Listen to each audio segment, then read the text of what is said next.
again. Welcome back. We are talking in this video about the second key concept of biblical forgiveness, which is practicing all aspects of real forgiveness is how God heals the human soul and restores broken relationships. And I hope and am sure that that's what you want in your life. You want to be a healthy, whole person, a vibrant person experiencing the life of God, which means a person who in their inner character is like the character of Jesus, loving, faithful, generous, kind, just, merciful, and more. And in the same way that you long for loving relationships, and that's where the experience of God's life really takes place. When we are in loving relationships with God and with other people, that's what life is all about. And practicing forgiveness is a necessary part of that inner transformation so that we can experience that abundant life of Jesus Christ. And I want to talk for a few moments today about the reality that there is no substitute for practicing forgiveness. That is, there is something that God does in our lives when we practice real forgiveness that can't be accomplished in any other way.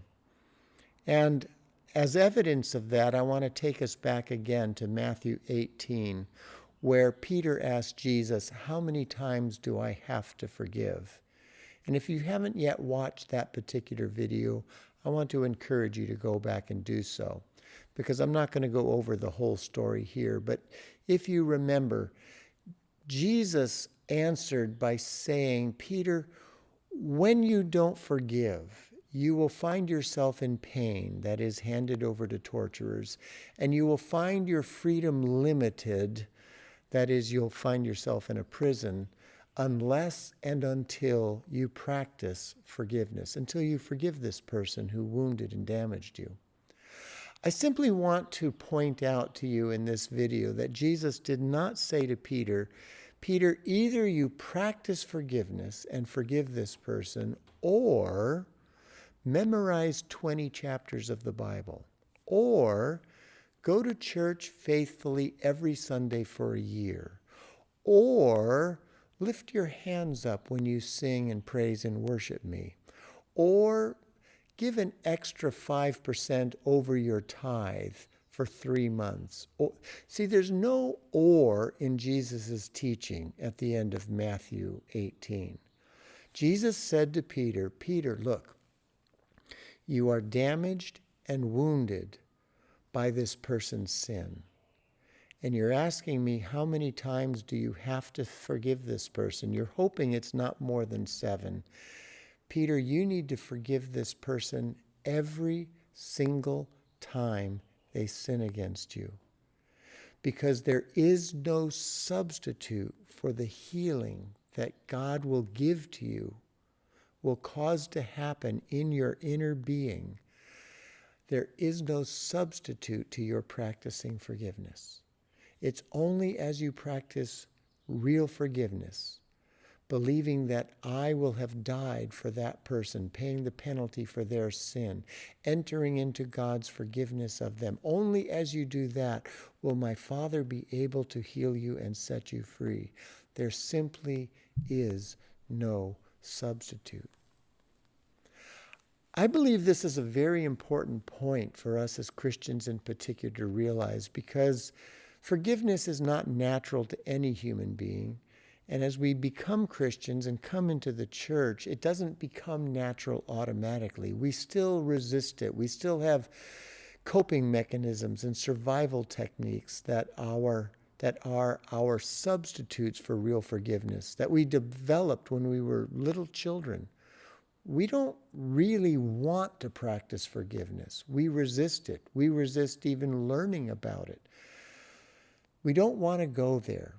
Usually, and in part, to a great part, it's because of our misunderstandings of what real forgiveness is and what it might mean if we practice it.